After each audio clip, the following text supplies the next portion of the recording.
For introduction, my name is Asha Sarah. Other persons, maybe I've known a couple of us. I'm a quantity surveyor, a registered quantity surveyor with over 15 years experience, ranging from oil and gas, construction industry, ICT, and others. I've spent some of my time practicing as a quantity surveyor, preparing bill of quantities and all the traditional things we do.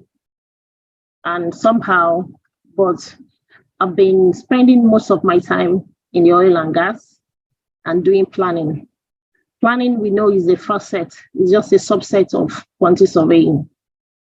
And the oil and gas and the world at large right now embraces planning. So for quantity surveyors, especially students, you're welcome to this class. I will say congratulations. In our days, we didn't have it this way.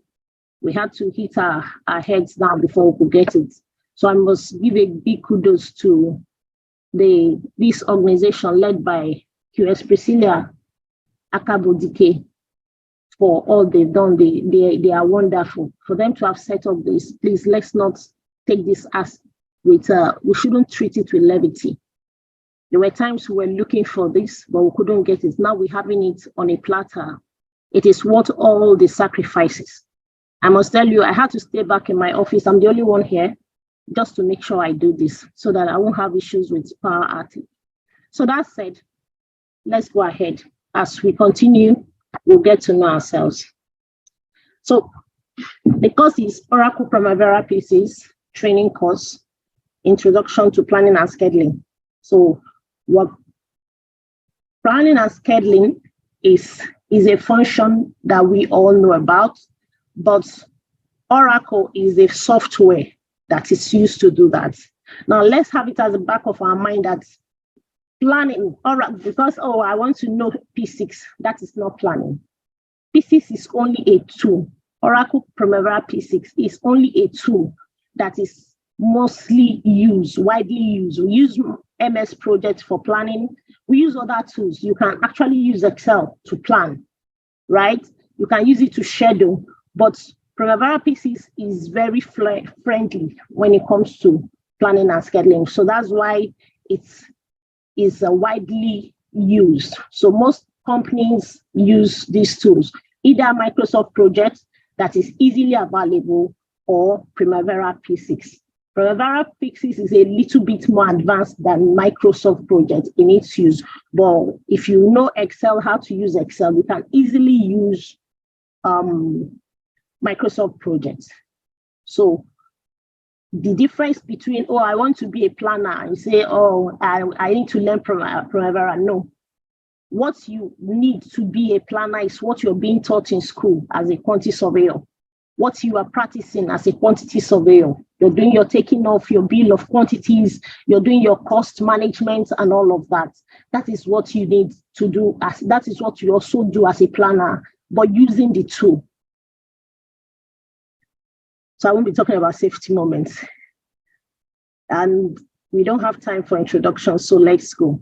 So we'll be looking at, today, we'll be looking at, let me share our timetable with us. What our timetable will be looking like, so that we will know, maybe when we deviate, we'll know exactly where we are.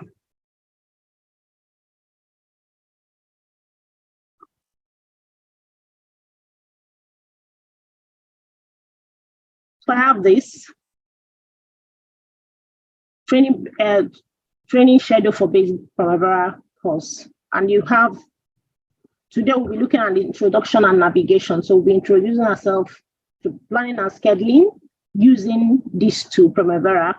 Then we'll navigate around it and get our hands dirty just to acclimatize ourselves with the tool. The second one, we'll be looking at Lexington 2, working with project schedules. Working with project schedules, what will the project schedule look like? What is a schedule, so to speak? Then Lesson 3, we'll be looking at work breakdown structures, the almighty WBS. So we'll be looking at work breakdown structures. How do they come in? What do we do with it? as a QS, what does it mean to you? Then lesson 4 will be activities. So we have a different sequence that these need to take. So this is what we'll be looking at tonight. These 4 lessons. They are the things we'll be looking at tonight. Then tomorrow being day 2, we'll be looking at lesson 5, relationships and constraints. How do we introduce relationships into your schedule? Where will you need, at what point do you need constraints? At what point do you need constraints? Then we'll look at critical path method, schedule analysis. What is a critical path? Or critical path, longest path? What does it mean? What is the science behind it? How is it being used? So we're looking at that also while we're using the tool, the Primavera P6 tool, to do that. Then lesson 7, resource part 1 and part 2. So how do you resource load your schedule? So that's where you can now say, okay, how do I resource load? What does resource loading even mean? How do I resource load my schedule so that I can have my resources, my material resource, my cost elements in the schedule? So tomorrow we'll be looking at that. We will not be looking at that in detail in this phase. We'll be looking at the detailed cost resourcing in the second phase of this training. Then we'll now be looking at statusing the project. After you're done with developing your schedule, that will happen, that will be day 3. After you're done developing your schedule, then what do you do with it? My then boss, when I started my career, was telling me at Prodeco, he said, Sarah, your schedule is a pretty picture. When you don't update it, when you don't progress it, it's only a pretty picture. And when you take a pretty picture and put it on a wall, what happens? The pretty picture will just sit there and it will do nothing. It won't add value.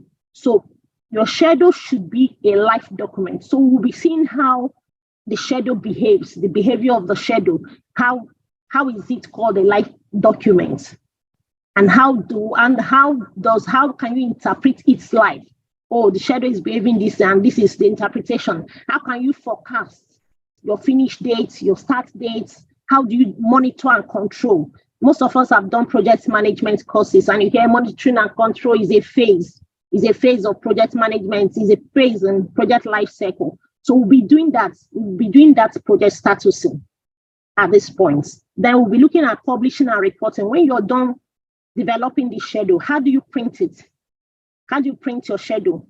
In what format do you send the schedule to different persons? You want to send to a fellow planner or a fellow quantity surveyor, or you're asked to send the schedule as you're asked to send it as a native file copy, not PDF.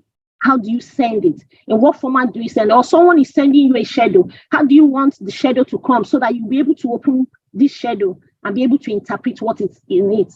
Meanwhile, you are not the one that developed it. So how do you go about all of that? We'll be looking at that on day 3. Exporting and importing project data. I have Primavera now, and I'm working. I have contractor B as my contractor, my subcontractor. Now I'm preparing a schedule for a client, maybe NIOC or Shell, and my contractor is supposed to send me their own schedule so I can integrate and send to my clients. But at the end of the day, how do I bring in that into my database? Because they don't have access to my database. Those of us that are using SAP might understand what I'm talking about. So they don't have access to your company. Your company have their laws and all of that. And how do you get this schedule in and ensure that it comes in the same format? You import it and you can still use it to do what you want to do and get your job done in real time. Global project and resource calendars. So we'll be looking at calendars. Yeah, those are the things that makes this tool unique. We'll be looking at calendars. Remember, it's a scheduling tool. Like when you talk about schedule, you're talking about duration. You're talking about really duration is the major thing that this scheduling tool does, and does it better than most of the other tools we have in the market. So that's the overview of what we're going to do in this first pass.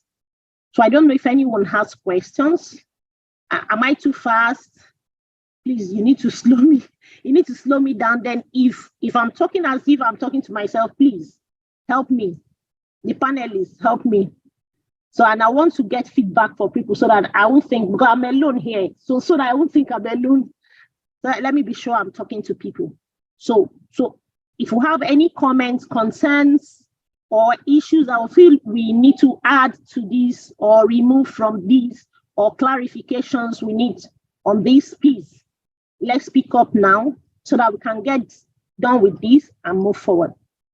Okay, what is the purpose of this course? Like we said, the purpose of this course is to provide a method for planning, scheduling, and controlling projects using Primavera P6, within an established enterprise,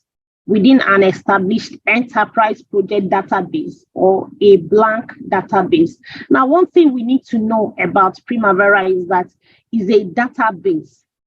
It's not a standalone software, right? It's not a standalone software, just like Microsoft projects you just open and buy, or like Word or your Excel. No. So this one, so like the one I'm using, the one I have in my office, it's installed on the server. But my personal one, you can have that as standalone. Now, so you have the web. So in Primavera, you have the web application, the web client, where a lot of persons can log on at the same time. They are licensed. So if you're in an organization, everybody can log on the same software at the same time.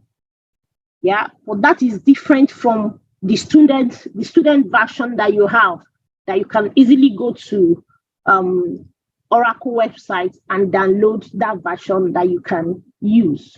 So it is a database and it's an enterprise. So enterprise is a company. When you say enterprise, a conglomerate, a company, maybe River State government, Lagos State government, is an enterprise. If you're running it like a business, or Shell, SPDC, NLNG, and what have you. So that's what an enterprise is. So you now have a structure in it. So we'll be looking at how do you use this tool? How is it used to do this planning and scheduling? The required background that you need, you should be able to use a computer, your personal computer, understand the fundamentals of the operating system. You should have experience using application software like Microsoft Office. If you can use Excel, it will go a long way. If you can use Excel, you will not struggle that much. Then you should have an understanding of how projects are planned. Like I said, when I started initially from the onset, I said that a schedule, that Primavera is not a schedule. It is not planning. Planning is not, Primavera is not planning. In my early days when I was learning to use computer, I was being introduced to computer. I was told that computer is an idiot. That's the description of a computer, the definition of computer, that computer is an idiot that does whatever you ask it to do. You know, is an idiot that does whatever you ask it to do. So that is how Oracle Primavera P6 is. It's only a tool that you use to carry out a kind of work, and the work is planning. So is garbage in equal to garbage out?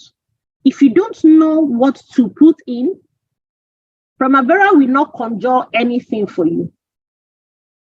It will not. So it depends on you to know what. So if I have a building, like I have I have a bungalow building that I want to develop a plan for, right? Primavera will not tell me, oh, I need to finish my substructure before I start my superstructure. No, Primavera will not tell me that. I will tell Primavera, this is the way I want it. I'll be the one to tell Primavera, this is the strategy I'm using. I'll be the one to tell Primavera, this is the number of persons I'm using. So it's actually GI equal to GO. Garbage in is equal to garbage out. So you should have knowledge of how projects are planned. How do you optimize your resources? How do you optimize your duration? So you should have that basic knowledge. So usually when I meet some students, that it's easier to train quantity surveyors, really, because our background, the nature of our training has empowered us. So it makes it easier. It makes it, but when you meet some persons, you struggle because they don't, especially engineers, they don't have that discipline to sit in a place for a long time and go to the granular, the least detail of an item. You can just break it down high level, like the BEME. You know, you break it down at high level and you see it. But to take your time and for you to have a good schedule, you really need to break down your activities. So we'll see all of that by the time we progress. Okay, so I said you must have understanding of how projects are planned, how projects are scheduled and controlled. If you hear me, I will always be talking about strategy. That's your execution strategy. How do you want to get this job done? What is the method to the madness? How do I want to do? In our construction words, it's called method statement. If you've written a method statement, that is what strategy. So if I want to develop my schedule as a QS, I take my contracts. And the documents I should have is one, my contract documents, right? Then I'll look at the BOQ. I look at my specification documents and the method statement. So the method statement will now tell me how I want these jobs sequenced.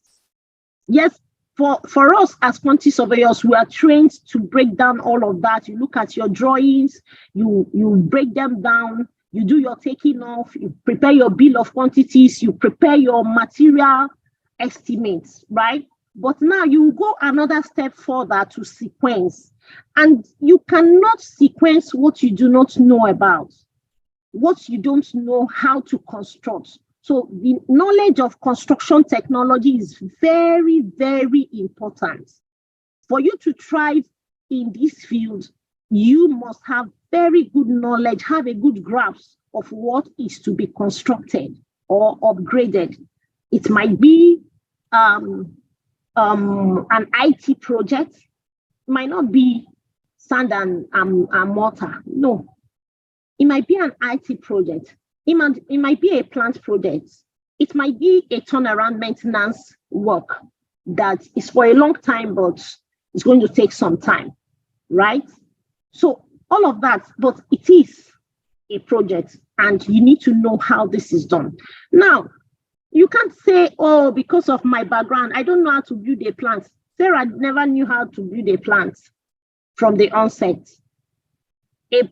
A schedule is developed by a team. So if you didn't take anything out today, just note that first, you should understand construction technology very well. As a QS, you should be talking, you should have a little bit, like 50% authority in construction methodology. You should have that authority. It shouldn't be that, oh, there is no one you know. Because, okay, I can understand an electrical project, you might not be grounded in it. Fine, right? Maybe you're new to that site. So you will have someone that is in charge, an SME, we call it subject matter expert. A subject matter expert that will give you the input for that job. That will give you the input for that job so that your schedule will be realistic and it will be accepted and signed off. Remember, in some cases, your schedule forms part of your contract documents. And sometimes when there are arbitration, if you need to go for arbitration or claims, your schedule is part of it. So you need to, the same way you develop your BOQ, you also need to follow that same detail to develop your schedule and get it signed off. Okay, so that said, you should also understand project management processes. So as a QS, yes, we know the Nigerian way we are taught to do QSing, yeah, but you should also try to develop ourselves, read up, about project management. So it will help you also, it will equip you to be able to be a better project manager, better project controls person. Yeah, a better project controls person and a better planning engineer. Now, purpose of planning, why do we plan? The ultimate purpose of planning is to build a model that allows you to predict which activities and resources are critical to the timely completion of the project. The main thing is not too much grammar. It is for you to know the critical parts. The reason for preparing a schedule is for you to know the critical part. If you are able to get your critical part in hand, your project will succeed. If you're able to get your critical part in hand, your project will succeed. So your plan is to help you to predict the future. It's a fortune teller. It helps you to predict the future. Oh, in the life, if I have a project that is 4 years, maybe it's going to last for 4 years, a 4-year duration project, right? What should I be doing in the next 3 months? When should I be doing my detailed design? When should I be doing my workshop drawings? When should I start my fabrication work? So this should show you, so even that fabrication work, I will need some materials. Am I going to freight those materials? All of that detail should be on your schedule. It should be on your schedule. You link it and everything. So this, your schedule helps you to predict that. And because you know what to do next ahead of time, you will not be caught unawares. You will not be caught unawares. So it will help you to deliver on time. Strategies may then be implemented to ensure that these activities and resources are managed properly. It helps you to manage your resources properly to ensure that they are delivered both on time and within budget. So for those of us that are still applying for jobs, you find out that there's most project controls job, right? They will always talk about your experience as a planning engineer and cost. For you, project controls, there is no project controls without time and budget. There is no project controls without time and budget. Every other thing, risk can come, those ones are just come along. But the most important ingredient of project controls is your time and your money, and they go hand in hand. When there is delay on your project, you're going to lose money. That is the truth. You're going to lose money. Safety, people are exposed because the longer people stay at sites, they are exposed. And they are under insurance. They are being covered by one form of insurance or the other. So, but you need to. The earlier they get out of that place, the better for you as a business owner, as a company, as a project manager, or what have you. That said, okay, so for this, I won't talk much about this, a little bit of turnarounds management process, but I'll just talk about the normal project management, like the PMI project management process, right? I'll talk about the PMI project management. Remember, I said you should know a little bit of project management because you know project management, then every field has its own terminology, right? Those in the medicine world, they have their terminology. So the same thing in the project management world. There are some key words. You need to speak the language of the project managers. And some of these things you need to understand when you take a deep dive into understanding what project management really is. And it's not really different it's not too different, so to speak, from what we were introduced to while in school. Now, project management life cycle. What is project management life cycle? What is project? Then you need to understand data in P6. Data in P6. What does the data in P6 look like? Overview and navigation. So let's leave this. So we'll just go. Then let's just look at this. Then I move. So we'll be talking about project management life cycle. The objective of this slide is that after you are done with this lesson, you should be able to identify the 5 process groups in project management. The 5 process group in project management life cycle. So what is project management? Then describe the steps included in each process group. So this is just a little bit of a background, so that, because why did I bring in this is because you're going to need it when you are developing your schedule. You will be hearing things like finish to start, start to start, and all of that in here, and how you need to structure your schedule when we are called upon to do so. Okay. So what is the definition of a project? What is a project? One is that a project is a temporary effort undertaken for the purpose of creating a unique product. Now, underline the words. There are 3 words there, 3 key words. One is temporary. It's a temporary effort. Temporary effort. That means it has a start and a finish date. It is not a continuum. It is not a maintenance work. No, it is a project. It is a project. It's not operations. Operations runs round and continues that way. Yeah, but project has a start date and a finish date. That's one. So if you are asked to work on operations, maybe develop a template for managing operations, it's not this. No, that you can't use Primavera for that, because it's not a project. So operations has its own different process that manages it. But a project, realize that a project is a temporary endeavor.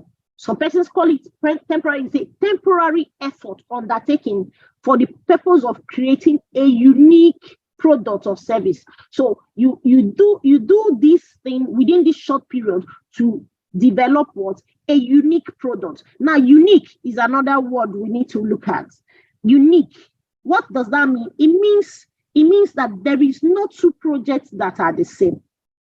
There are no 2 projects that are the same. Oh, I finished this job. I need to copy this schedule from this one and now put it back.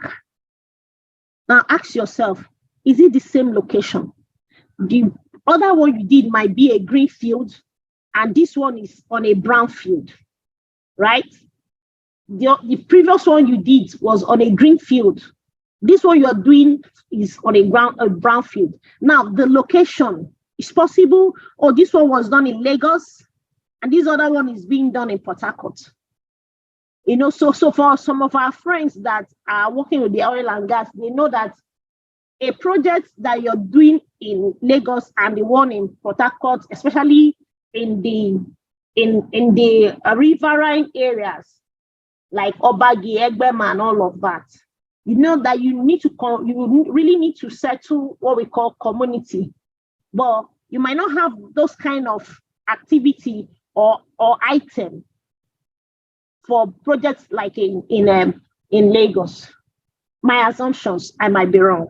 So, but I'm just using that as an example. So there are no 2 projects that are the same. Just have that, and it's one of your golden rules that to say, oh, what is different? What are the differences?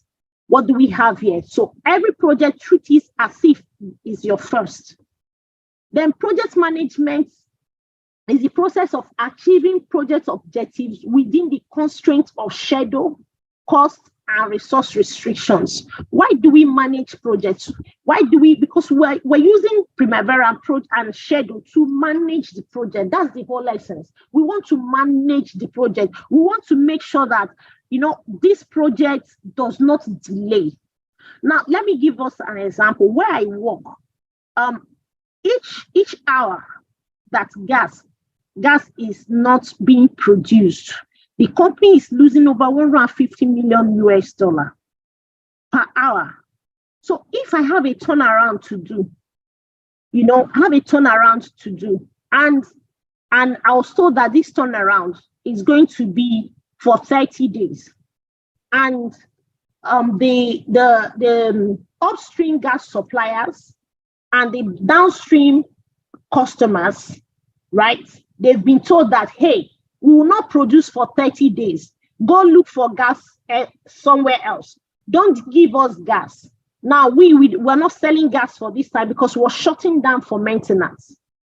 Now, in my own little way, I'm not aware of all these business decisions. And I sit down, a schedule or a project that I planned, or a turnaround I planned for 30 days, or management has told me 30 must be 30. And I go ahead and I do it for 50 days. Now, in numbers, in money, do you know how much the company will be losing? The company will go out of business. That is why your schedule is a money maker. That is how you use that to control what happens, right? That's how you use it. So you need to be able to break it down to naira and kobo, to understand your schedule until you're able to explain it to a layman that this is what is happening on this schedule and this is the decision that should be taken. Of course, sometimes you might not be empowered to take decision, but you need to bring out the indices that is required to use for decision making. So we have constraints. You don't have resources everywhere. Like I said, you have Nigeria LNG on Bonny Island, and you don't have a lot of means of getting there except through water. So even if you're going to fly using the helicopter, it doesn't move every day. And the helicopter it will just take a few persons. So it might not be opportune to be one of the bourgeois that can use it. Then you have the boat that is limited. The boat can only take, one of it takes 45 persons. So the two boats will take 90 persons.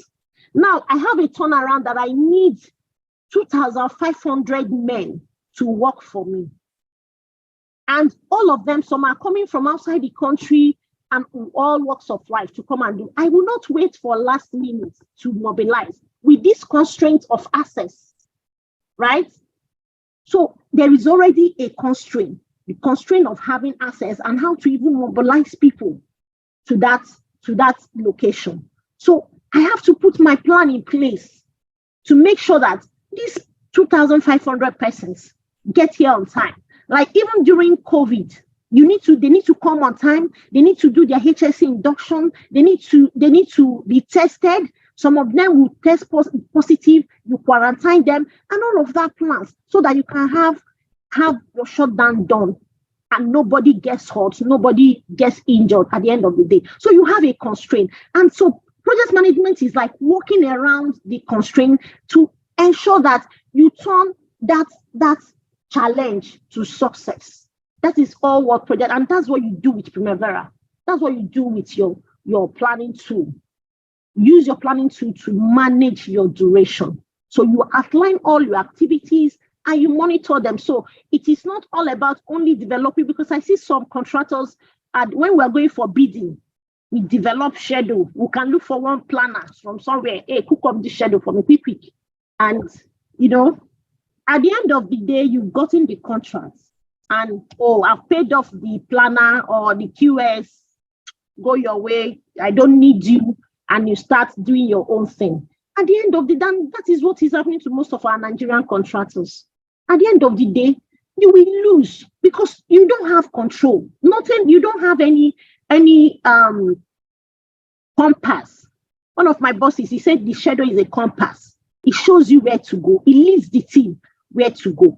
Your project manager is handicapped without the schedule because it's not telling him where to go. So even when you want to prepare your cost forecast, you need the element of the schedule to tell you, at every point in time, this is the percentage that I need to develop that we will be getting. So if I'm going to take loan from the bank or whatever financial commitment, this is what. So you need that schedule. You really need to understand. If you really want to have a good cost plan, you need to understand what scheduling is all about and how both of them can work hand in hand.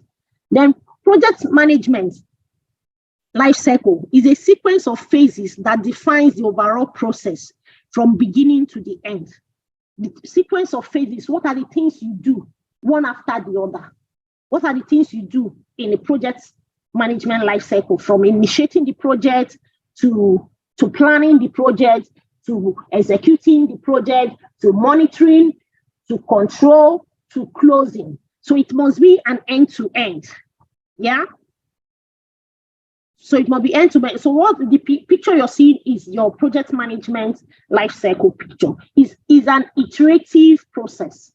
Iterative process. That means it goes round and it can go on and on and on and on. What does that mean? Is, oh, during initiation, I'm talking about my scope. So maybe you're in our world as quantity surveyors, you have your maybe the architect, right, comes to you and gives you a brief. Oh, I got this brief from my client, and he says he wants to build a 3-story building.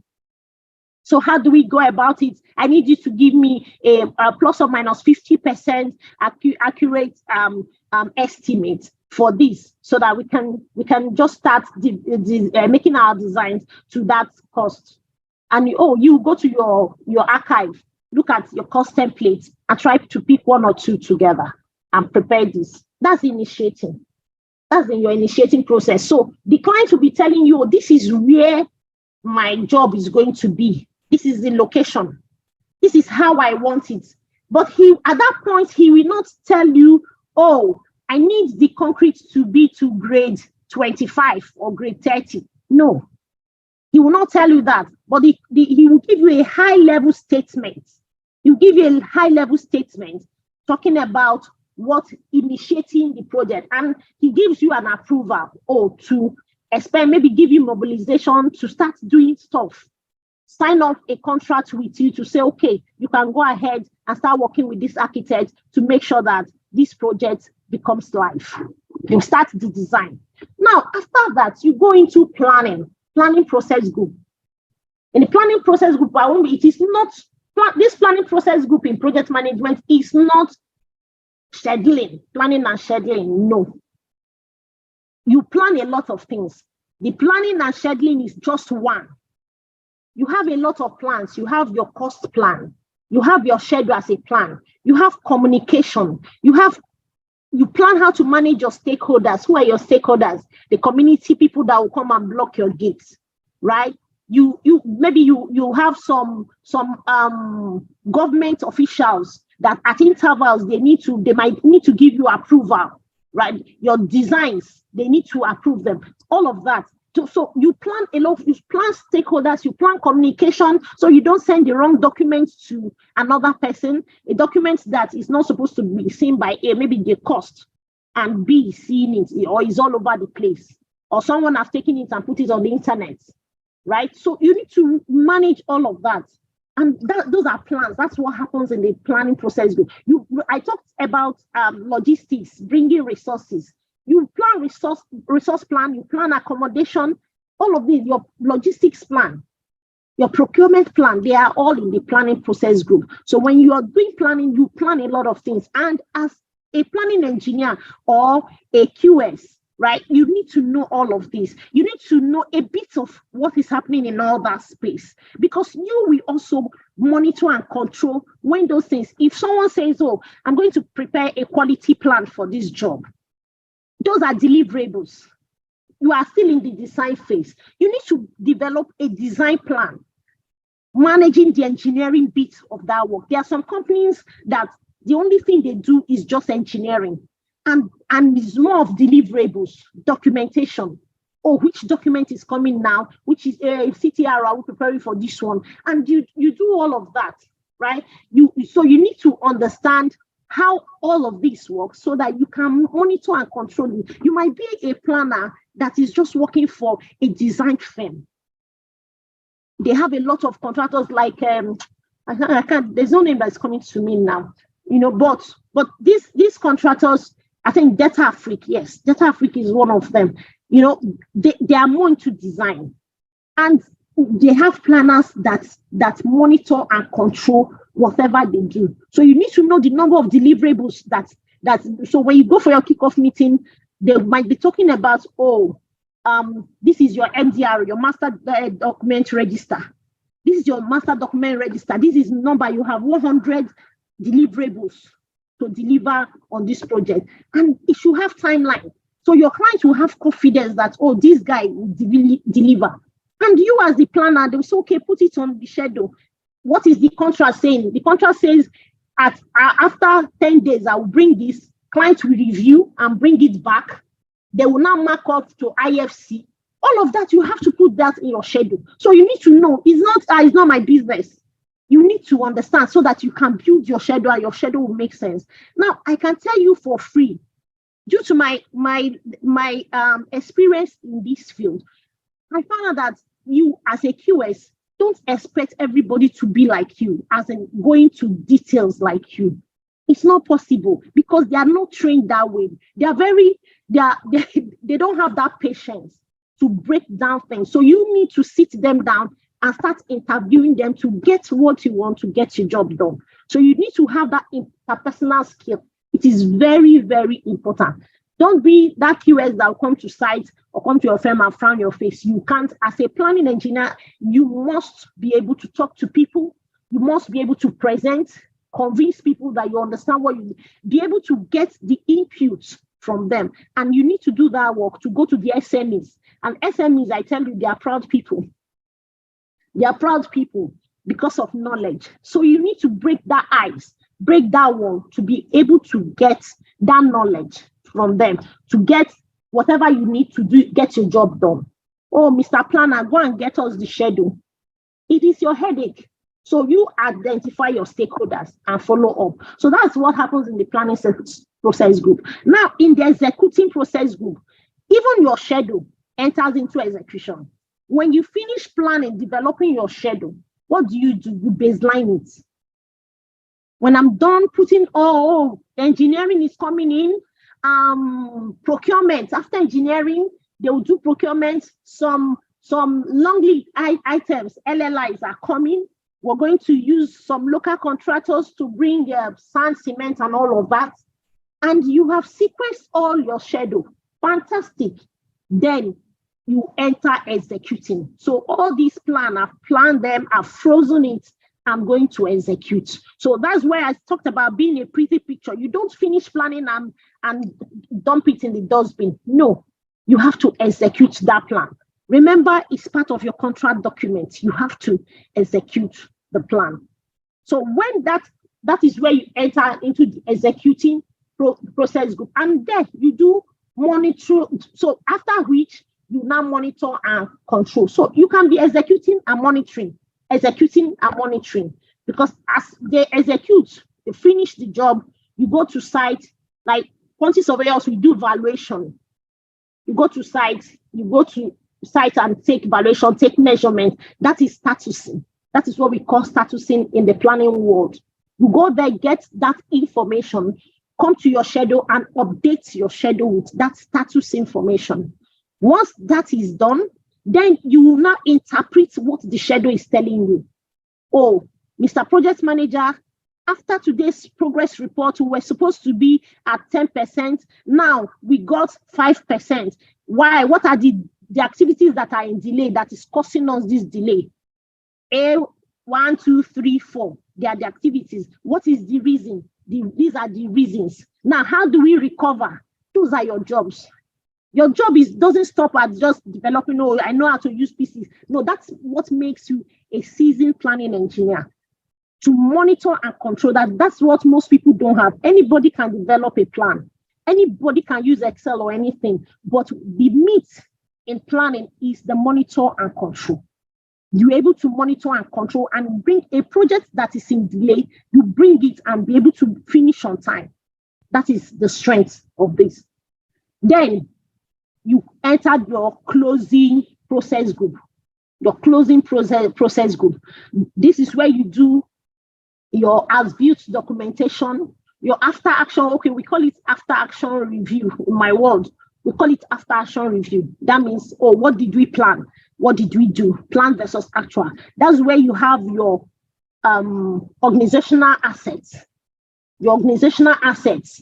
That's where all those documents that you use, drawings that have archived, that you archive. So you sit down, review what happened. So in some places you do markup thefts.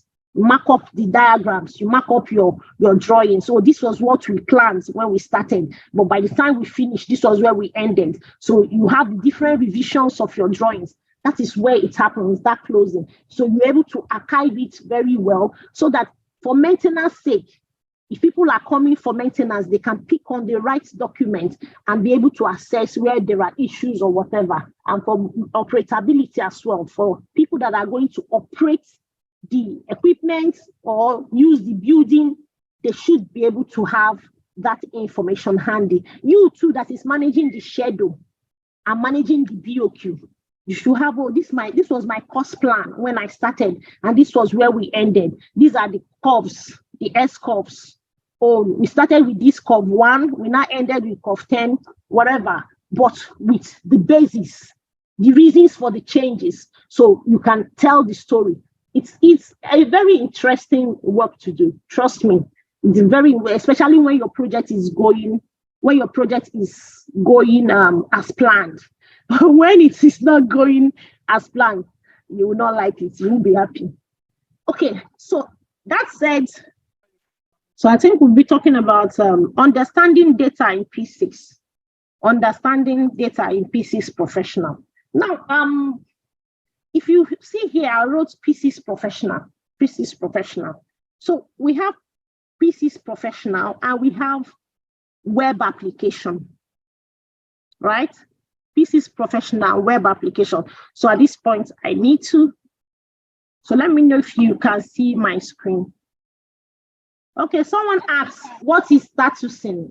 So statusing, I said, is like updating, going to get what we do in valuation. When you, at a very point, maybe weekly, you do weekly or monthly valuation for you to prepare interim valuation certificates for contractor to get paid or for you to submit to your client.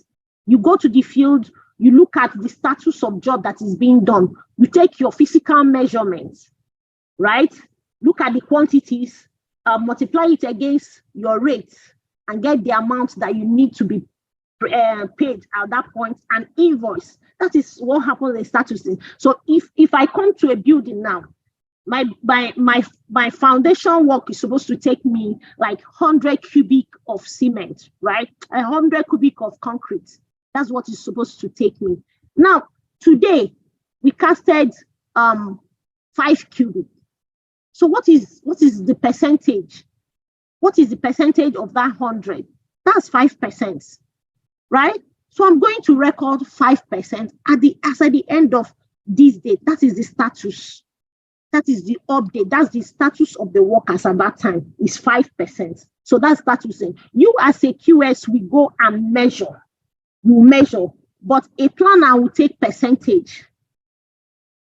You will impute it as percent. If you see my screen here, you see under unit percent, you're seeing my 100% here, 10%, and all of that. That is what I enter because I've gone to the field to see that this job or delivery of pump motor box to site has been delivered. I've seen it in on site already. I will go and update and put 100%. That is status. So first of all, you status before you now review the schedule and prepare your forecast. You need to put your status information. Your status is getting that update from site as is, progress as is.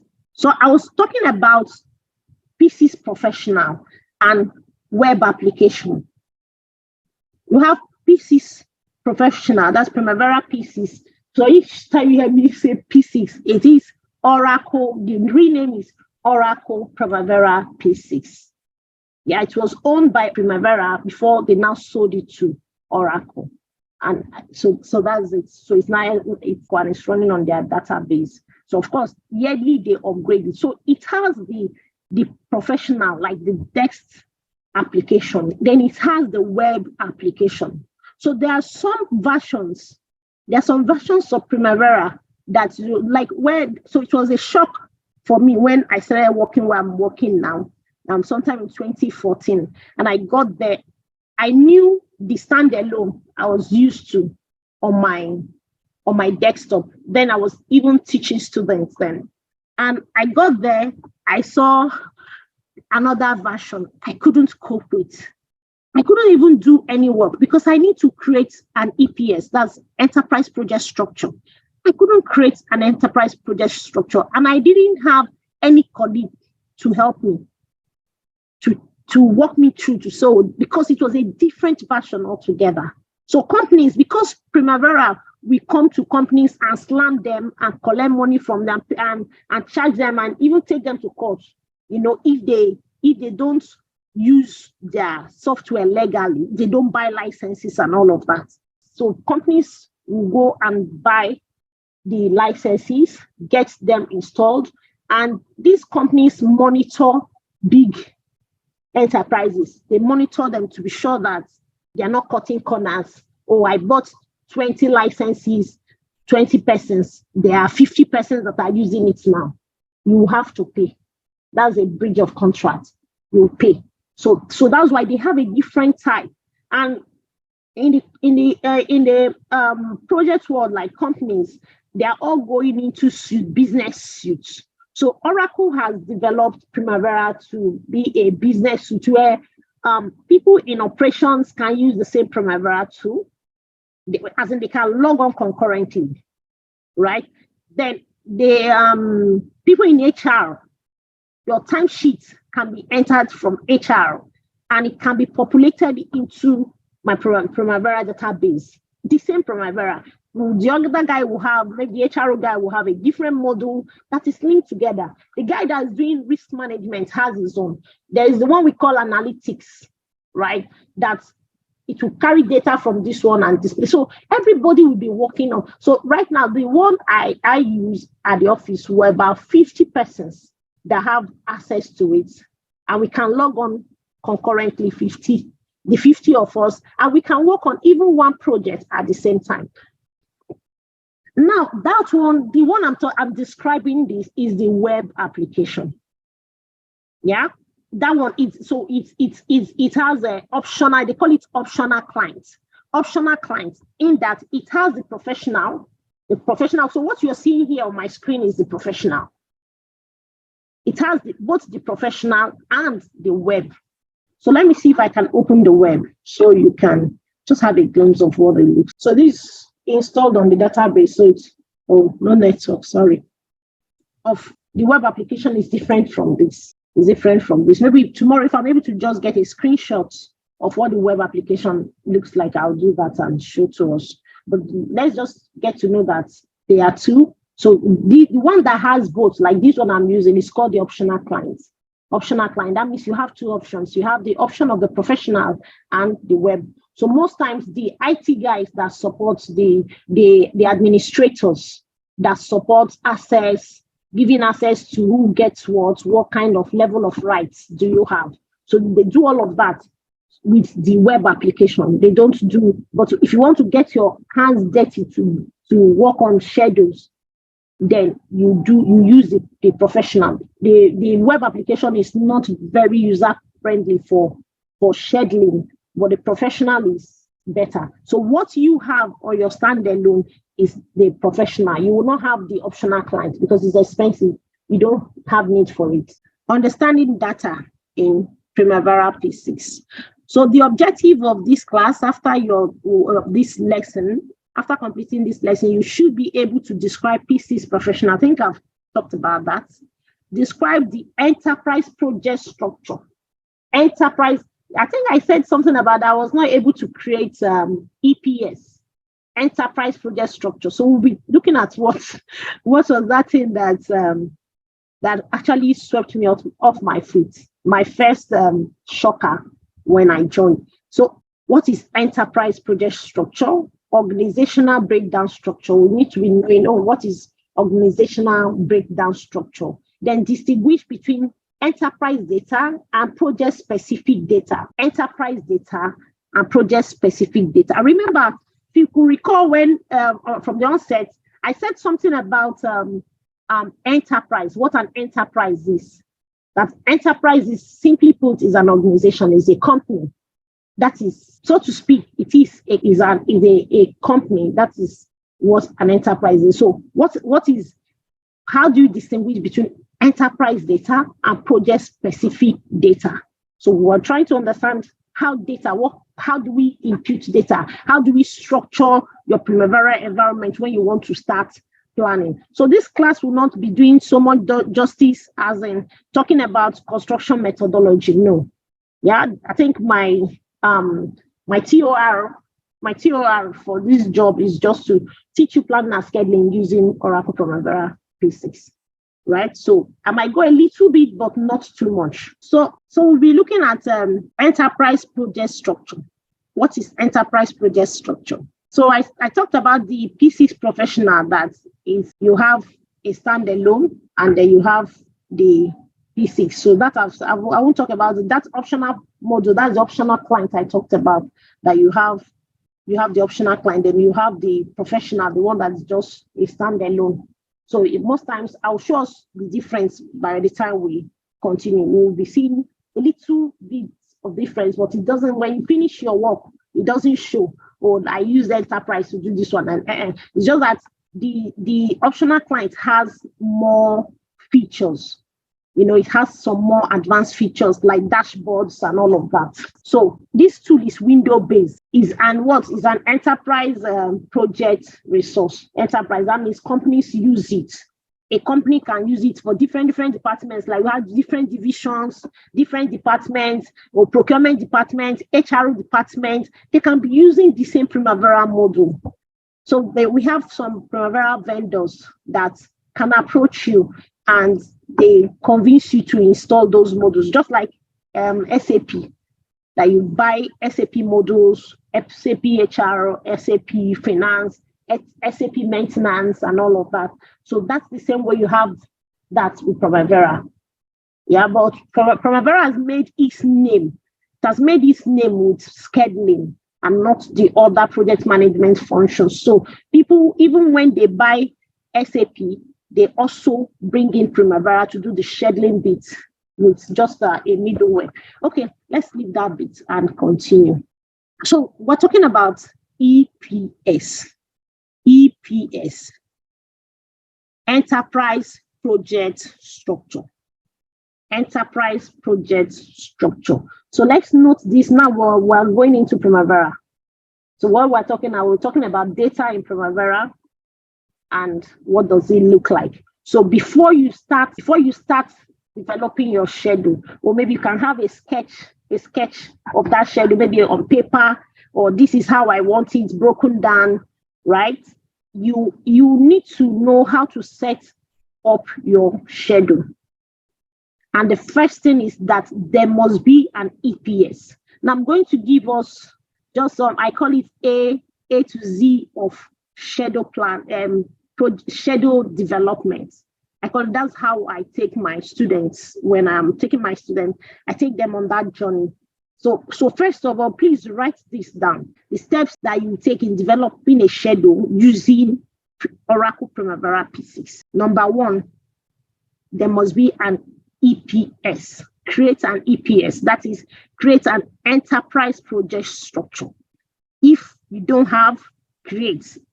But you must identify that there is an existing enterprise project structure, right? That's one. The next one is, after creating your EPS, create a project. Create a project. That's number two. Create a project. Number three, you create a WBS. Create a work breakdown structure. That is WBS. So the first one I said is create an EPS. The second one is create a project. The third is create a WBS. The fourth one is create activities. The fourth one is create activities. Create activities. That's the fourth one. The fifth one is assign duration. Assign duration. Assign duration. So let's note this, because I'll be asking us and you'll be guiding me with that, right? Assign duration. The next is sequence activities. Sequence, or you can say assign relationships. You can say sequence activities or assign relationships. They mean the same thing. Assign relationships. Then the next is assign resources, assign resources, assign resources. Then the last one is baseline the schedule, baseline the schedule. Hope nobody. Okay, someone asked me a question. I said QS measured why planners give percentage, which is more accurate. So it depends on what you're measuring. It depends on what you are looking at. Everything, there is nothing that doesn't have a way to measure it. Low pressure has a way of measuring it. You have things that can be numbered. So because it's in percentage does not mean that it's not being quantified, right?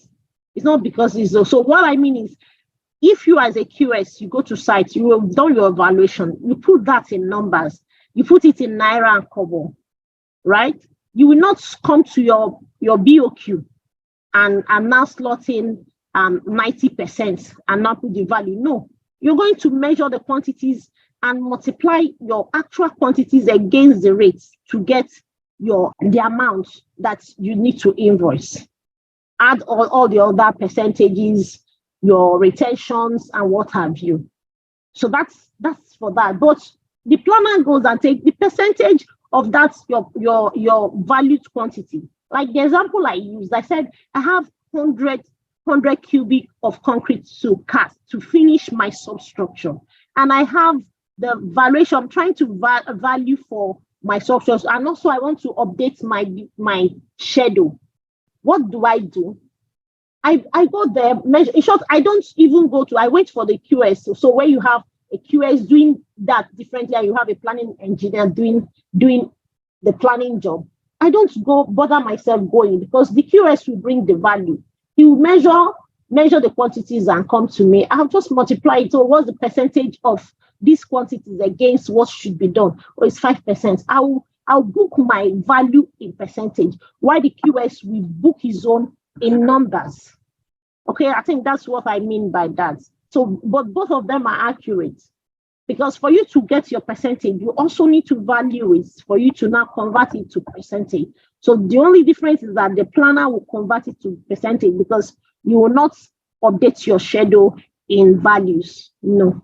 I see question on, please, can you give explanation about the BL project BL project? So we'll do that later, not today.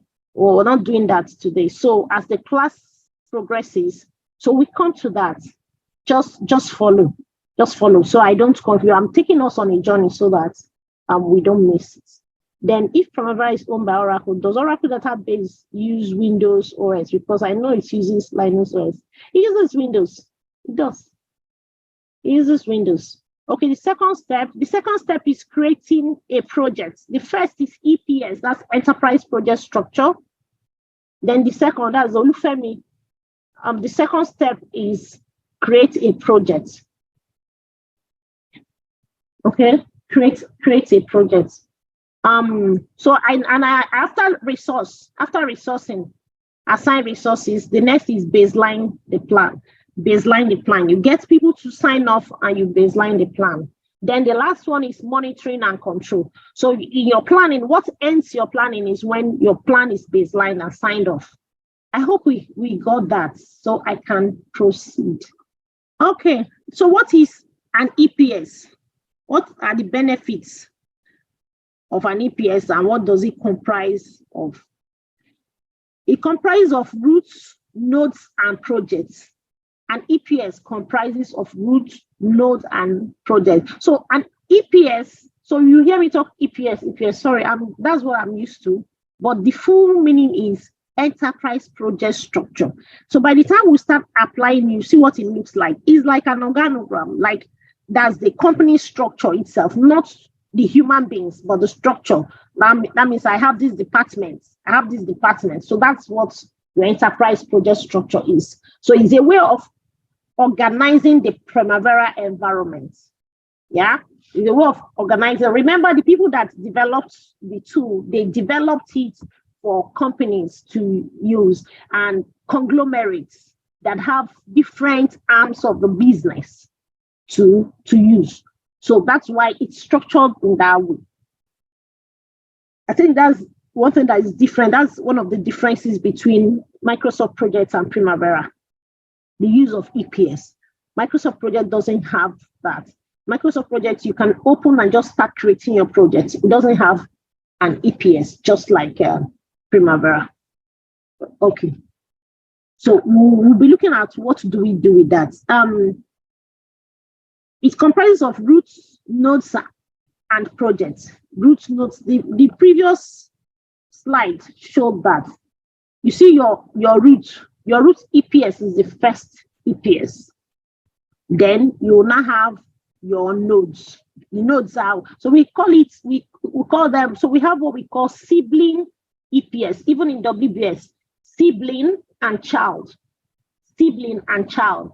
So you have child EPS. So this one that I have on top now, the EPS is the root EPS. Now the ones underneath it, I don't know if you can see my arrow. Yeah, those ones are children of the root EPS. So they are child EPS. Why this 1, 2, 3? They are sibling EPS. They are sibling EPS. That's how we refer to them. So they are sibling EPS. So you have your child EPS, your root EPS, which is the starting point. So if it's your organization, that is the level where you say, okay, maybe let's say Sarah and Sons Nigeria Limited, yeah, or Synergic Program Managers Limited. At that level, that's where you have your. So maybe at Synergic now we have a project management training arm, we have software training arm, and stuff like that. So you now have them like that. Maybe software application, data analytics, and all of that. So you have different departments. So that's how you now structure that. So I can put those ones under my EPS node. So we'll be looking at that soon. Then down under it, you have your projects. Remember the list I gave us, and I said, once you've created your EPS, irrespective of how many levels your EPS has, you will now create your project. You will now create your project. Now, let's say, I know students like doing. Students they like to do. So let's see. Let's just do. So that then I can come back to my double Turenchi. Okay. How do I create this almighty EPS, enterprise project structure? How do I create it? How do I create it? So let's see. So in your Primavera environment, because we're still talking about data. So I want to log on. Yeah. For those of us that have not logged on, I want to log on and show us how to log on to get to this place, because this was just a workout. So I'm going to close this and log in again. So depending on where you have it on your system. So I have my Oracle here. So I have to, so my version, the one I'm using is 8.4, version 8.4. So some of you might have version 20, 21. So I have version 22. So that's the one on top. So I have two versions. So that one is the cloud-based. So you have the cloud-based, but this one is one of the old versions, the 8.4, but it still does it for me. It still does it for me. So you might be seeing something like this. So you now, under your login name, type in your login details that you were given. Then password, you have your password. You will now impute your password.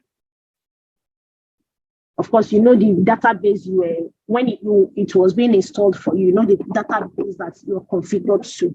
So you have the database there. So once that is done, you click on OK. Voila, you're in. So this is it still. So this is my view. right? This is my view. Okay, so because I'm an administrator, so that's why I have this. So, but I can uncheck this. Once I uncheck this, this will not show anymore. It will always take me to my project window. So your welcome screen is supposed to be a project window, really.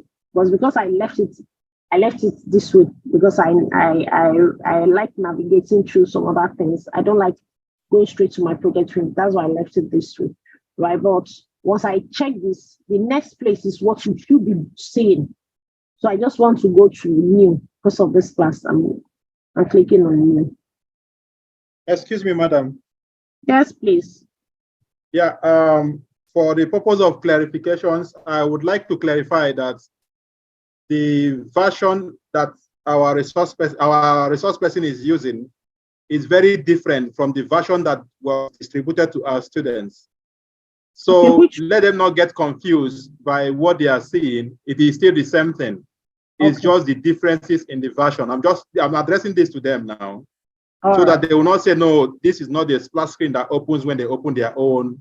And how is it different? How exactly. Okay. Yeah. Thank you for that clarity. And it's not a big deal, right? It's not a big deal at all. Just hang on. I'll show you what you see on your own screen.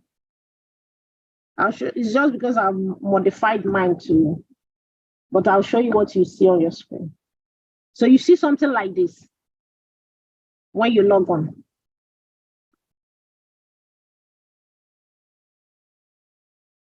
Yeah?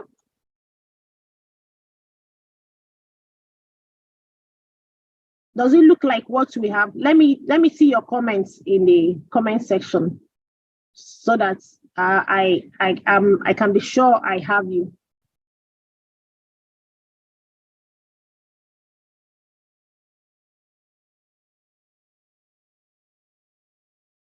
So someone said at first that was showing, but the page is now blank. Okay, so I think the administrator will help you out on that. Okay, so but this is what you should see, something similar to this. Your project screen. That's what you should see once you log on. This is exactly what you should see once you log on into Primavera P6. Okay, now the P6 environment. What do we see in the P6 environment? Remember, we're talking about EPS, Enterprise Project Structure. Enterprise Project Structure. So, Ochijoke, can you share, if you have the same thing as theirs, just share your screen so I can see what you have. So, please, if you have your system, open it and follow. Of course, you will get the recordings so you can go through it again and get your hands dirty. Now, we're going to create EPS. If you see on the top here, you have these black keys you're seeing here. File, edit, view, project. What it is called is menu. They are the menu keys. Menu. That means menu, where you have food. You have a lot of orishirishi will be in that. It will be in that the food. Maybe you're making a dikaiko. You have some golo, ube, some mendes inside. So that's what the menu represents. These menus, what it's telling you is that as you're seeing me here as menu, I have a lot of things in my stomach. You know what is making me that menu is I have. So when you open it, you know that there are some other files inside, right? So what is visualizer? Visualizer only helps you to see the shadow in another view, or it's a different package. Yeah, it's not what you use to develop your shadow at all. Somebody says my page is still blank. Yes, your page is blank because you have not created EPS. It's not a problem for you. There is no EPS showing, and there is no. So I see challenges sometimes when students go and delete the templates. You know, when you load Primavera and launch it on your system, it comes with some project templates. Maybe if you load the construction package, you have construction projects. If you load the oil and gas, it will give you some oil and gas maintenance projects. If you load IT, it will give you some IT projects. So some persons go in and delete. And once you delete all those projects, it will show you blank. Until you create an EPS, you won't see anything. So, but the person that is seeing blank can also maybe Chijoke, please help check the person and see what the person's challenge is. But if the person is on this page, projects page, and is seeing blank, not to worry. Once you create your EPS, it will come out. So, Roderick, if you can hear us, please leave the visualizer and go to the professional. Okay, so let's proceed. I was talking about menu, that these are the menu keys. All these ones, this file, edit, projects, these are, we call them menu. So these ones you're seeing here, they are shortcuts that when you open the menu, you still see them inside of it, right? What you're seeing here, where you're seeing these lines, we call them the activity table. That's if it's a project screen, it's your activity table. Why this side that has like grids, this side that has grids is called the Gantt chart, right? The side that has grids is called the Gantt chart. So your screen is divided into 2 or 4. You have one side, that's your left-hand side is your activity table. That's where you put your activities, your description, and what have you. Then you have the Gantt chart. Your Gantt is where your bars, your activity bars, your timeline bars shows. That is your Gantt chart. So when you hear Gantt chart, that's what it means. I wouldn't want to go into the origin of Gantt and all of that, but just know that it just represents your timeline. So as you impute your data, you impute your duration, you impute your start date, your end date, your Gantt comes out, right? Then you now have your input keys. You have your keys. So when you want to, your command, these are your command keys. Yeah, your command keys. You want to go to WBS, so these are your command keys. So you have it at the right-hand side and at the left-hand side. Those are shortcuts that you can bring out at every point in time. Then you have this bottom layout. So let me just do something. So you see me, I'm dragging it up and it has come up, right? I want to drag it down. So that's your bottom layout. So you have your top is divided into, your top layout is divided into 2, which is your activity table and your Gantt chart. While you have your bottom layout. Your bottom layout is where you do your input. I want to impute my percentage complete. I want to do my settings. I want to freeze. I want to impute constraints and all of that. That's where you do it. Okay. So now I'm still coming back now because I want to create an EPS. Okay. I want to create an EPS. So can you share your screen if you're up? Because mine will not do justice to that. So one of the differences between web application and the optional client, the normal professional and the optional client, is that for you to create EPS, you have to go to the web application, right? You have to go to the web application to create your EPS. It's only done by administrators. So you don't allow everybody to create EPS. So we'll use Chijoke's system to create EPS. Just put it on, I'll talk through it. So I'll stop sharing now so that you share your screen, okay? So I can demonstrate how to create an EPS. Thank you. This is the enterprise, like I said. So if you check, you saw that my own was not showing admin. You can't see admin there because it's a web, the one that has an optional client. So admin rights and all of that sits on the other side. It sits on the web. Unfortunately, so tomorrow, if I'm able to log on, I'll screenshot that and show to us. So, but we want to create EPS, right? So I click on enterprise. I want to start Primavera. I want to start creating a schedule. Okay. I want to start creating a schedule. So I open to this and I say, okay, I want to create EPS. Like I said, we have to start with EPS. Now, how do we identify EPS? It is that one that has a diamond node. A diamond node. That is how you identify EPS. So once you see your screen, you can't see it on a project. You can only see it in P6. If I print a schedule, you will not see diamond nodes on my schedule unless I'm snipping a screen to you, because I cannot print a schedule with EPS. No. But while I'm working, once you see the WBS that looks like, that has a diamond node, know that is what? An EPS. That is an enterprise project structure, regardless of the level, regardless whether it's root EPS or it is child EPS or it is sibling EPS. Okay?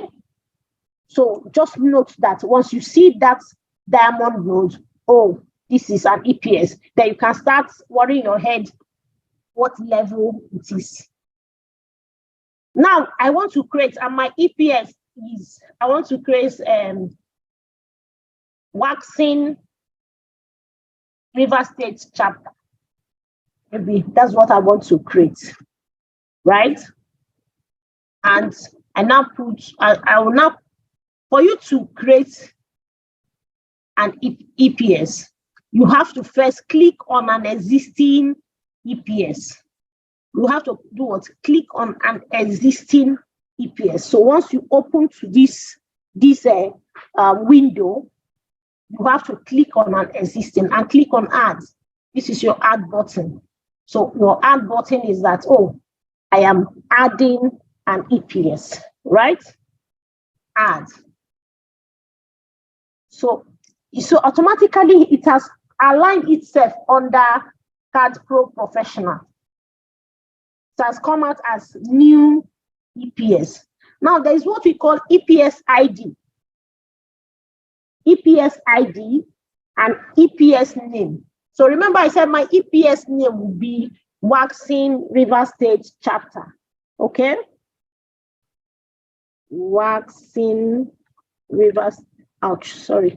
Okay, don't worry, I need that soon. Then I hope I'm correct. Waxing River State chapter.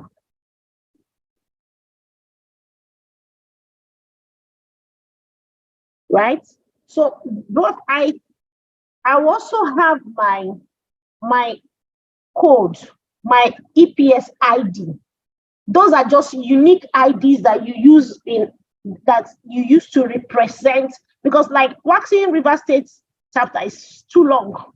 So if you say waxing, yeah, you understand? So you just have a code. Now, what it means that if you look at them, your code, your ID should be very short. Your ID should be very short. It shouldn't be something very long, unique. Because, oh, ID is ID. You know, projects, you can say proj, PROJ. So there is no hard and fast rule to, oh, this is how it should be, but it should be short. It's an ID. It's just something that should, like an acronym. Yeah, that you put that in. Else it will give the thing name for you. It has brought out new, and you wouldn't want new to be there. So you just choose something unique to represent this. Now, I don't want this because it's not reporting to these CAD Pro professionals. I want it to stand by itself. It is a different organization altogether. Maybe I'm doing my PP and I have different clients. I have waxing, I have SPM, I have just different clients. So I want waxing to stand on its own. It's not reporting to SPM or wherever. I want it to be by itself. So these are your move keys, right? These are your shift keys. Move up, move down, or wherever side you wish. So we're going to move left. because we don't want it to, because if I collapse this from the top, you won't see my waxing EPS anymore. You won't see it anymore. It disappears. So now I want to see it that by the time it shows here, it should be standing on its own. It shouldn't be under CAD Pro Professionals, right? It shouldn't be under CAD Pro Professional, because as you're seeing this now, you see CAD Pro has consultancy service under it, schedule management, and all of that under it. But I want waxing to stand by itself, right? So what do? I click on it and shift left. So waxing is standing by itself already. You see it? It's standing by itself. So if I close this, and maybe I want waxing to be the first. I want these ones to come down. Let waxing be on top. You just click on move up, close, and there you have it. Right? You see my waxing here is on top already. Is on top already. So if I want to now create, remember I said we have root EPS, child EPS, sibling EPS. Now I want to create, I've created the root, so to speak, and I want to create child EPS. So under Waxing River State chapter, we have the education arm, right? We have the education arm, we have the logistics arm, we have the entertainment department, and all other departments. So what do? I want to create the different departments that have their different projects or whatever they need to do. So I come to this place and I just click on that EPS that I want it to have a child. I want that EPS to have a child EPS. So I click on my add as well. You see, automatically it has come under waxing, under the root. So it's a child already. So I can, once I open it up, you see that it has some other EPSs underneath it. Right? I want to create another one.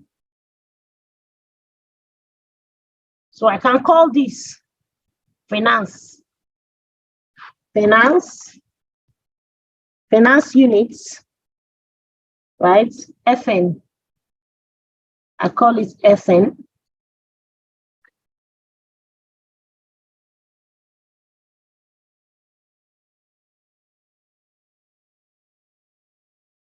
Then the next one, I can call this logistics, okay, or education.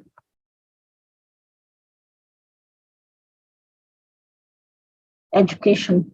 And I have this, edu. Okay, so I close. So if I come here and I open, I see my finance and my education. I see finance and what? Education. So it's as simple as that. Very, very simple, very easy. So what it means is that, this job, every project now you start creating will be under this identified department. So like this project now that is going on, that Waxing and other sites are joining, are doing collabo to execute. You put that under this. You can prepare a schedule for this program really, and monitor and control it and track it. And you can use your Primavera to develop it. You can use your Primavera to even plan your day. You can use it to plan your family needs for the year. You know, most times, fortunately, my husband is a planning engineer too. He's a civil engineer, so we do planning at home.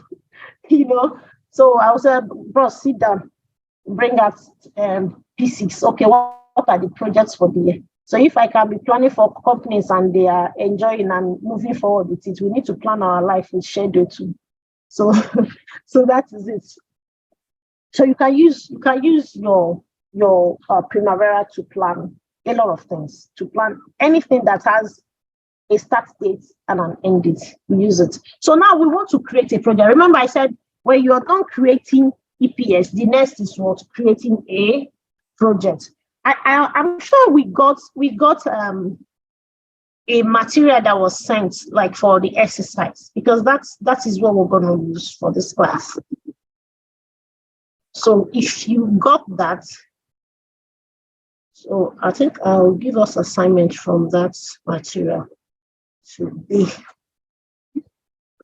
So I'm going to create a project. I'm going to create. Now, let's understand something. There is something with Primavera that is different from other softwares. Please note it so that you don't get confused. Please note it so you don't get confused. That's why I took my time to write out the steps. So you know what to do next. When I'm done with this, what do I do next?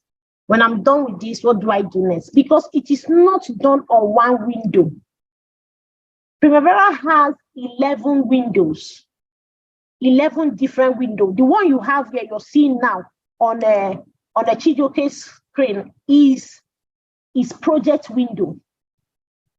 So it has resource window, resource user profile, WBS window. So for each thing you're adding, you're going to different windows. That's just the thing that makes a Primavera a bit complex, that students struggle to understand it.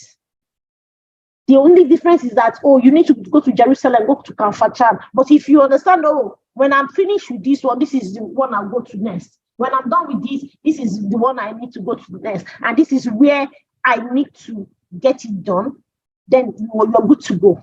You don't have any issues. Just take that compass that I gave you, those list of steps, take them. It will guide you. It will make the work very easy for you. So the next thing we're going to do here is just to create a project. We're going to create a project.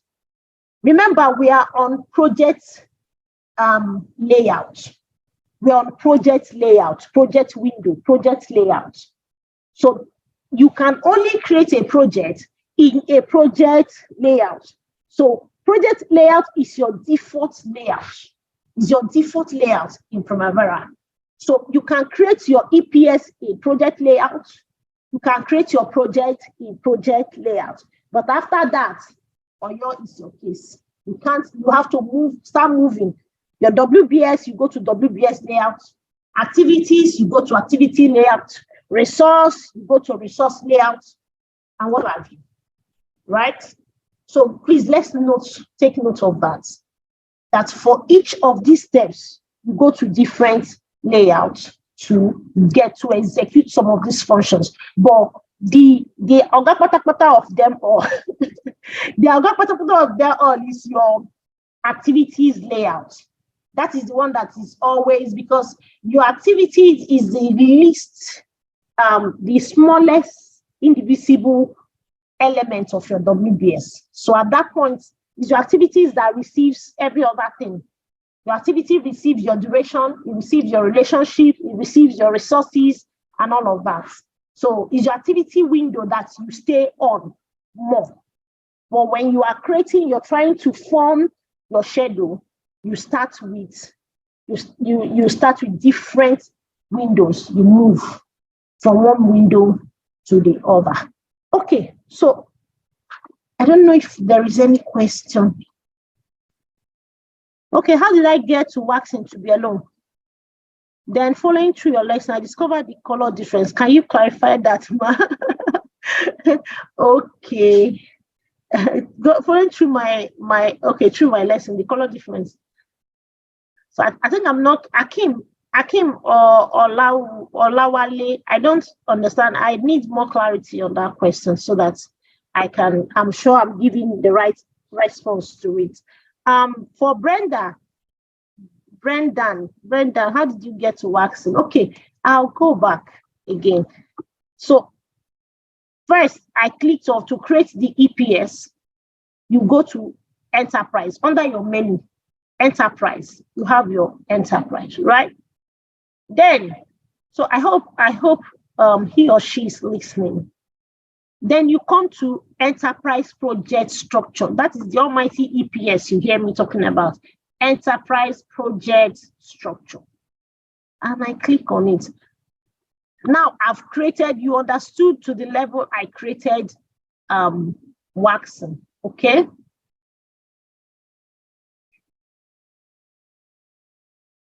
So I wanted to, now I've indented it so it's not standing alone. If you look at what I did now, you see, yeah, it's been subsumed. So I want to bring it out so that it will stand alone so you can see it. So I just click on it. I click on waxing, and you see your move keys, your left, shift left. This is shift up, shift right, and this one is shift down, okay? So I want to shift up. I want it to just stand alone on top. So first, because it's underneath and I want to move it right, I just click on shift. I want to move it left, sorry. I click on shift left. That's it. Now I want to bring it up. Remember, because it has gotten to its end, that's why this shift left has graded out. Because it has gotten to its end, it can't go that way anymore. But it can go up, it can go down, it can go to the other right side. Now I want to take it up. So what do? I just move it. Voila. There you have it. Okay.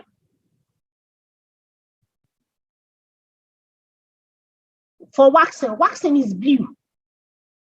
And finance now and education, they are green. Because it's used to represent different levels. Different levels. So all the ones that are on the same level have the same colors. All the ones that are on the same level have the same color. So when you go, so you have your level 1. This is your level 1 EPS. This level is your level 0. Where you have the waxing is your level 0. Okay? Then this one now, one step down is your level 1. Is your level 1. So the ones that are on the same level, they are siblings. They have the same color. So that's why, so it's configured that way, but you can change it. You can decide to edit and, but that's the way it's configured. So it has different colors. So all the other ones that are at the same level, if you see waxing and CSTL, they're at the same level. If I collapse them now, you see that they are all on the same level. Okay? So can you see, they are all at the same level. They didn't hide under each other. So, but when you now open the next level, oh, green. So I can say,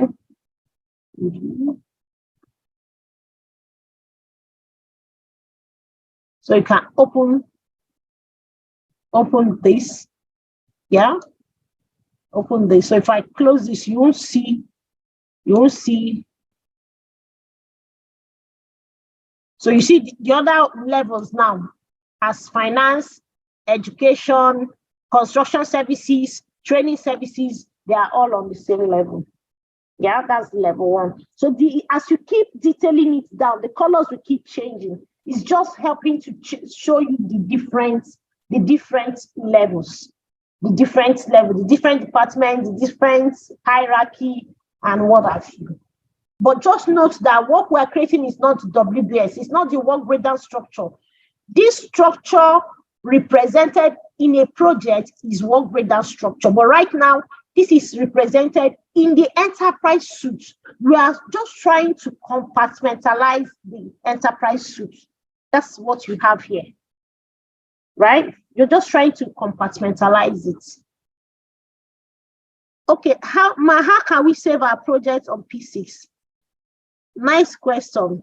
How did you give it siblings like FN and Edu? Okay, you missed that part. Okay, I'll go through that again. So for the person that asks, okay, you don't save in P6. P6 saves automatically. You don't save. So it makes you lazy, really. As you're writing on database, it saves automatically. Yeah, and you can only delete just a step. So there are some other ways you can't easily delete your data that have been imputed. You can only undo one step. So it's not like a project you keep on doing until the last time you saved. No. So you don't save. You don't bother saving. It saves by itself. Yeah, it saves on its own. Okay, then for the person that wants to know how we created, I think this is the last time I'll go through it so that we can proceed. I want us to create our projects. We're supposed to create EPS as well tonight. So we're going to create, I want to create that EPS again. Okay. So for you to create the child EPS and the siblings, you just create on the root of it, which one is giving birth to, or which one is it under, or if it's in organogram, who is it reporting to, right? Who is it reporting to? So you click the one is, oh, these ones are supposed to be under waxing. It's supposed to be under waxing River State chapter. So what do? Just add. Right? And that's it. You see the link, automatically links it up. So I'm very sure that the person that designed this software used to be a QS before the person became a software engineer. Okay, so that's on the lighter note. So you create this and edit the name. That's it. So if I even want this new EPS I created to come under education to have another level, I just do this. I just add them. So what you do is just use your add key and use your shift keys up, down, side, wherever you want to move it. Okay. So this EPS down, so what I was doing directly on my EPS ID and EPS name, where I typed, right? Where I just typed this, I can also do it here. Okay, I can also do it here. Okay, good. So I can as well come here, right? Highlight this and type in the name I want, go to ID, type in. So I can do it both ways. I just edit, I can edit directly where it is, or I can come to the details. We call it EPS details. So you can come to EPS detail and type that in. So that's for EPS. I think we're done with that. So let's quickly create project, please. So I said project. For a project to be created, it must have an existing EPS. And we said for the sake of this class, we are going to create it on finance units. Finance units. Let's take any one. Finance units. So what do you do? Just like we were doing on EPS, first of all, select the EPS where you want it to be on. I click on it, bam, I want it to be on finance. So I've identified the department that is executing the projects. That's just what this means. I've identified the department. The department is in existence. I've created it, and I want to create my project. Maybe it's their first project, or they have tons of projects, but this is the one I want to create now. Maybe they don't even have an existing schedule. I want to create my schedule.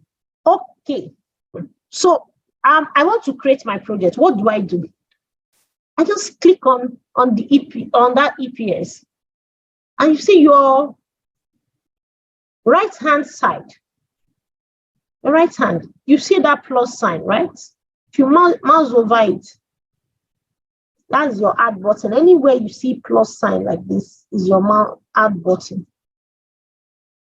So I can also right-click. So you see my projects. So this wizard comes up. It comes up. and it will ask you, select the project structure, the enterprise project structure level for the new project. So maybe here now you chose the wrong one. You can easily come to this place. This select EPS, right? Because I've selected EPS, I can leave it. I click outside, I leave it. But if I've selected the wrong one, what do? I'll just come to this icon here, and it shows me all the EPS in the database. Okay?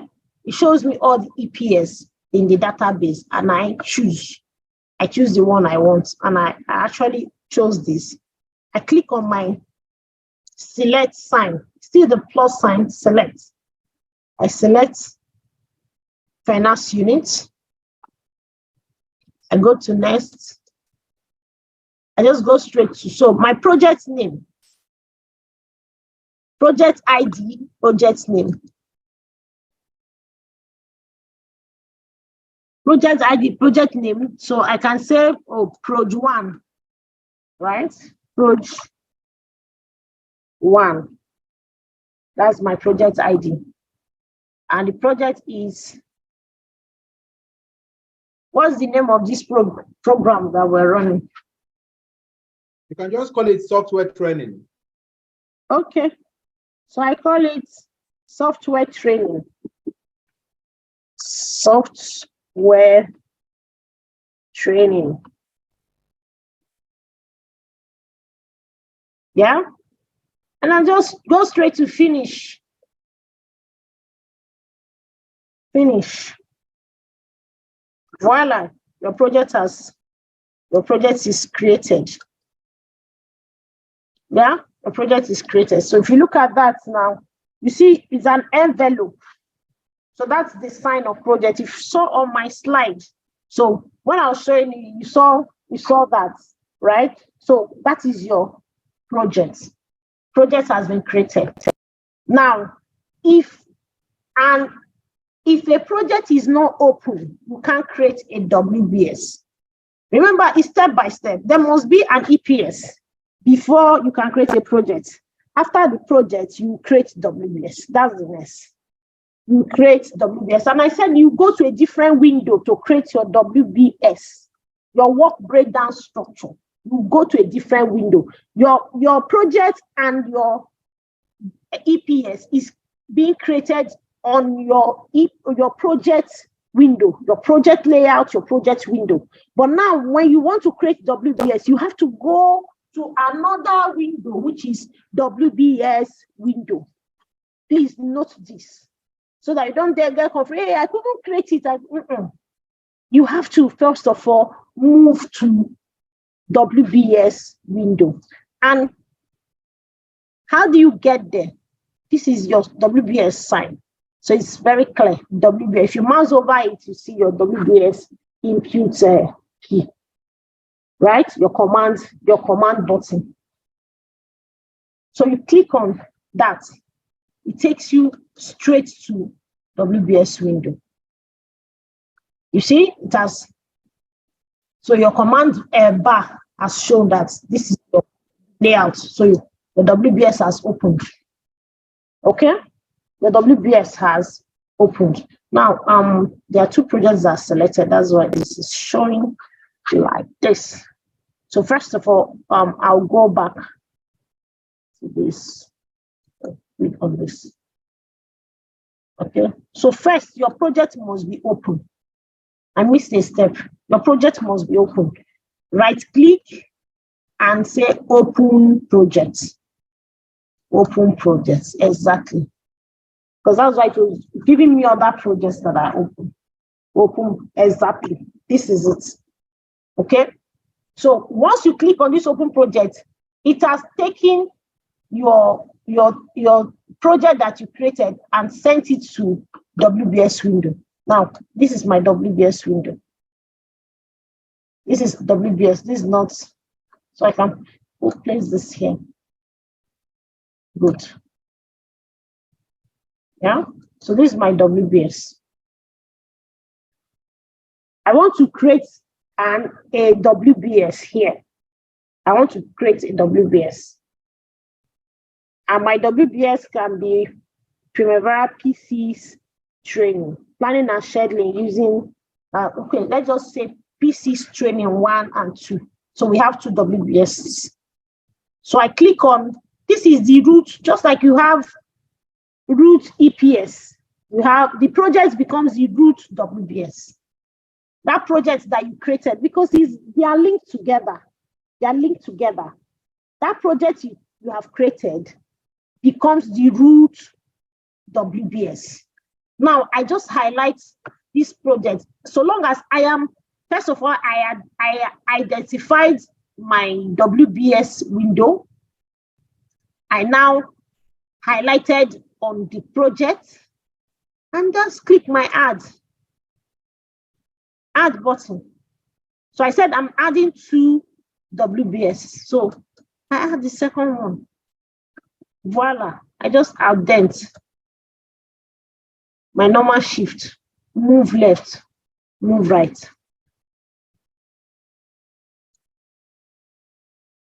So I want both of them to be on the same level. So I want to see how this looks now.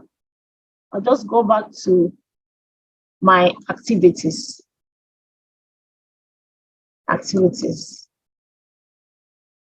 Good. So it's showing those WBS. Okay, let me edit the names, please. Let me edit WBS names. So I said here my WBS name is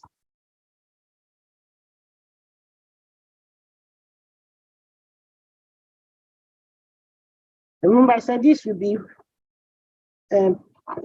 P6 training 1. And this one is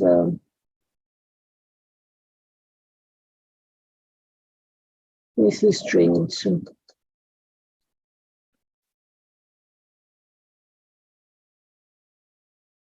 P6 training 2. Okay. So I move over to my activities. So remember, the next thing we need to create is what? Activities. So any question, comments? Thank you so much for the time, and thank you for taking us through this wonderful experience. I am sure even the people who are expert users among us on PCs, they have seen it from a different angle, because whether you like it or not, softwares we're meant to understand when we're doing some trainings. They say there are several ways of doing anything in every application. That is the standard. So I sincerely have to appreciate you for giving us different angles of looking at it. And if they have any questions, please, let's quickly have them before we round up, because time is fast spent. And if there is any other comments or contributions, please, we can still have them. But for me, one thing I want to also add to what you have said so far regarding the EPS is that a typical example of an EPS is an organization that has different portfolios of business. One being like, let me use, for example, Julius Berger as a company. Julius Berger PLC is into so many line of businesses. One of such that we know is construction. They are also into oil exploration. They are now into agriculture. They have woodworks, furnitures, and they also have paints and manufacturing lines, as well as granites and the rest of them. These are different lines of business which can best be, covered under the EPS. The parent EPS or the root EPS, like you explained, will just be Julius Berger PLC. While the different line of business will now be construction, oil and gas exploration, maybe mining and quarrying, paint productions, and the rest of them. Because each of these business lines will have their different targets, different projects that they will be handling. All those projects now will be grouped accordingly under them relatively. Likewise, also, maybe for want of time, also OBS, organizational breakdown structure, which is also an integral part of the EPS. While the EPS is talking about the arrangement of the different portfolios, the OBS is really talking about the management of all those relative portfolios. But I'm sure we look forward to hearing more of them, those from you tomorrow. You have done so much and done justice to the outline that you presented earlier. So if we have any questions, let us entertain them. If we have more contributions, let us have them now as soon as possible so that we can round up and wind down for the day. Thank you so much, QS, Sarah. You're welcome. I think I saw some questions. And the questions that I saw, some persons weren't fast enough. Some, they mixed how we created WBS, how we created OBS. So what will happen tomorrow when we come back to class during our recap, yeah, we'll quickly run through that again and then to refresh our memory, okay? So if you say start creating WBS now, we'll start all over again. So when we are doing our recap tomorrow, so we'll try to start 8 on the dot and we'll do that. So we'll take the recap tomorrow and we'll be fine. Then someone asked, how do I delete? Don't worry, when we get there, we're just taking little baby steps so that we don't confuse you, okay? So when we get there, you understand how you can delete, how you can. So but tomorrow I'll show you how to delete an EPS, to delete a WBS. It's very easy. You just right click and the same way you're adding. Or maybe I can even do that quickly. You know, I can easily do that. Okay, so this is my project, and I click on my project. I add my WBS. Okay, add my WBS as well. So, and I want to delete the WBS. I can just highlight the two of them. Click on this delete key. Off it goes. So it will bring out a prompt. Are you sure you want to delete the selected WBS elements? This cannot be undone. You know, to just give you an opportunity to look at it again. And at the end, you just say yes. And that is it. So that's just how to delete. The same thing with your EPS as well. You just click on it. You have the delete button right under it and delete it. So that's. But tomorrow we'll still run through a quick recap so that we'll be entertaining questions from students to tell us, okay, we're doing evening, you know. So that's it. All right, guys. Thank you for having me today.